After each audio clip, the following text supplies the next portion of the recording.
thing that blows my mind, you had a front row seat to this transition between the traditional special effects methodology as it slowly evolved into what today is now full-blown CGI. And a lot of people, a lot of film historians attribute that to a movie called The Abyss by James Cameron, with the liquid creature was made completely in CGI, as the story is told.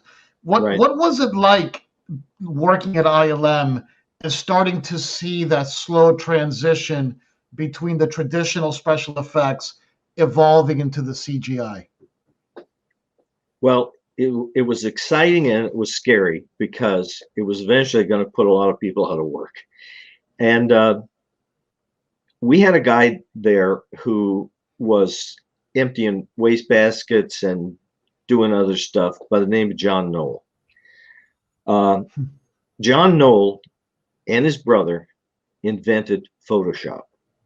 Now that's probably the largest selling piece of software besides something from Microsoft that's ever been done.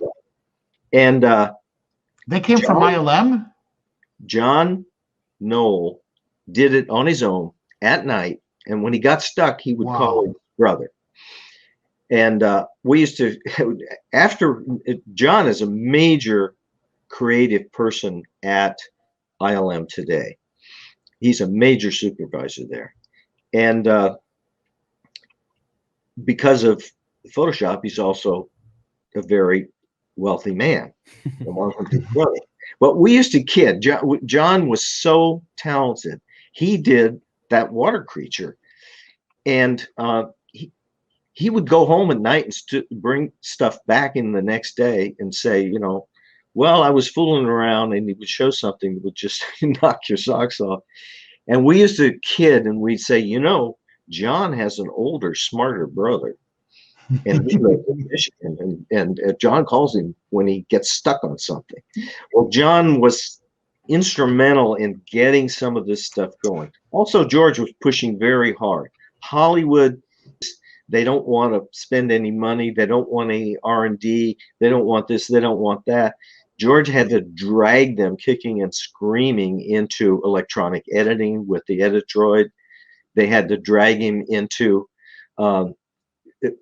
the digital projection, digital cameras. He hooked up with Sony because his company was not large enough to build a digital motion picture camera.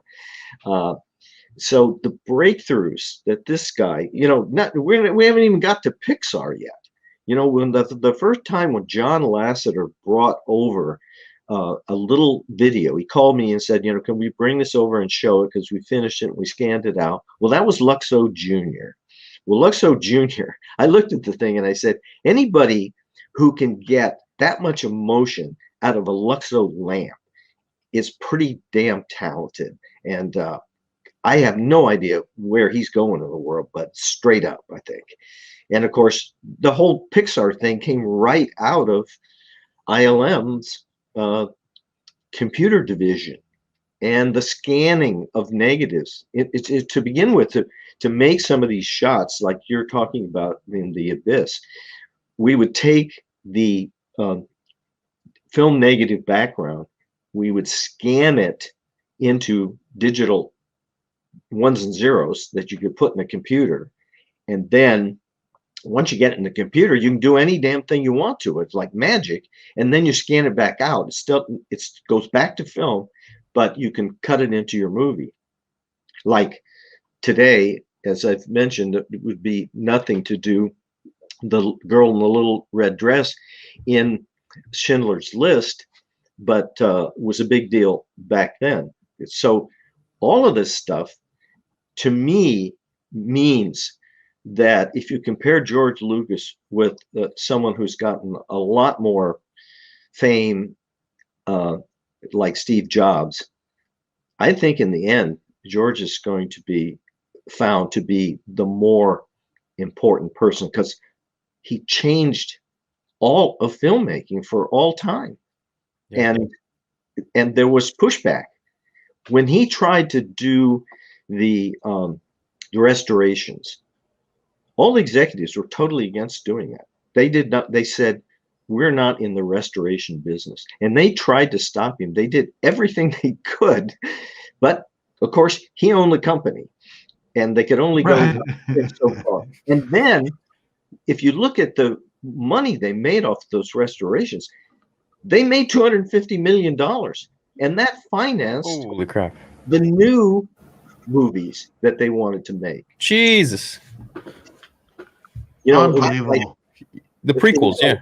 what are they thinking? Sometimes those executives would come in and they would run some film. They were going to do like go to a Star Wars convention or something. They'd bring this film and they run it for George for his approval.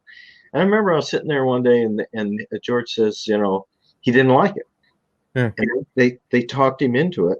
And finally he just said, all right, go with it. I thought to myself, you know, there's a lot of things I may have some disagreements with George on, but if it's a film subject and he's telling you it's not working, you better listen.